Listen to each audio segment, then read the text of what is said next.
Welcome to flight training. I'm your instructor, Captain Molina, but you can just call me Jess. This session, we'll get started with some basic controls. Sound good? First things first, let's get familiar with your surroundings. Don't worry, I've got the stick while you get your bearings. Out your side windows, you can see we have great visibility over Sedona today. This is Red Rock territory. Beautiful, isn't it?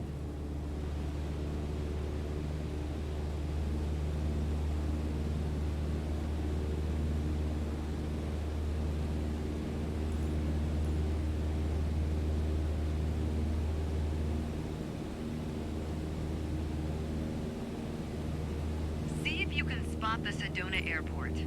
The runway should be a pretty easy landmark to find. There you go. Visual confirmation on the airport. Now that we're oriented, it's your turn. Time to fly this bird. The first control on our training list is the yoke. I still remember my first instructor saying the yoke is like a steering wheel. Almost. Sure, you can turn, but you can also pitch. For starters, it controls the ailerons. And the ailerons, they allow the plane to roll and bank into turns. Go ahead and try rolling to the right.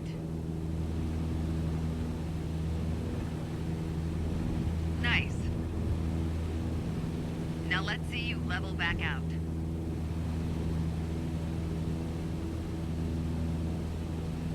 Good. Of course, the yoke also controls the elevator. And the elevator affects the plane's pitch, right? Pull back on the stick, the plane starts to climb. Give it a shot. The most valuable things in aviation are speed and altitude. But notice, when you're pitching up, your speed is decreasing.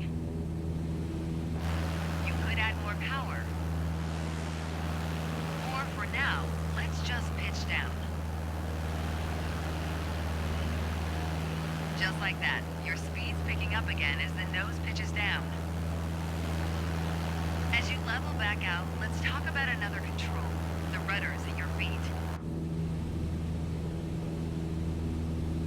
Rudder pedals control the aircraft's side-to-side movement, also known as yaw. On the ground, those pedals are going to steer the plane left or right. Up here, they properly align us during turns. You've left the training airspace, you need to go back. On the ground, those pedals are going to steer the plane left or right. Up here, they properly align us during turns. Try them out, and watch the plane's nose skew to either side. Simple enough, right? Before we go on, let's bring the plane back to straight-up flight. Make sure your dashboard is aligned 3 to 4 inches below the horizon for a cruise attitude. Okay, the last thing we're gonna cover now is the throttle. If you have the need for speed, then the throttle's for you. Full control over the power output of the engine. Let's see what happens when you cut all the power.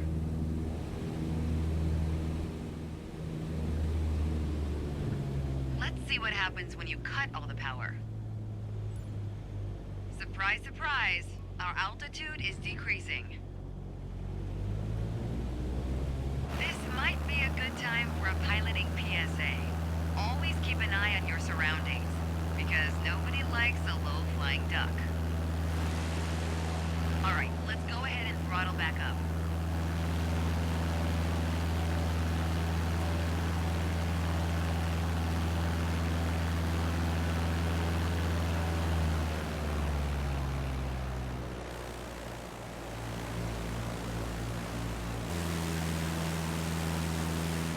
There you go. Speed is increasing, and as long as we maintain the same attitude, our altitude will keep climbing too. You're really getting the hang hang of your controls.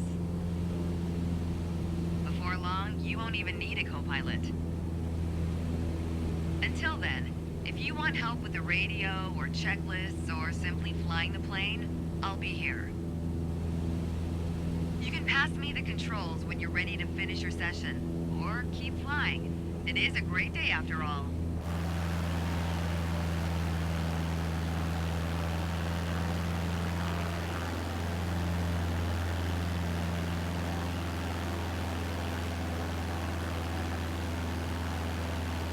All right, I have control.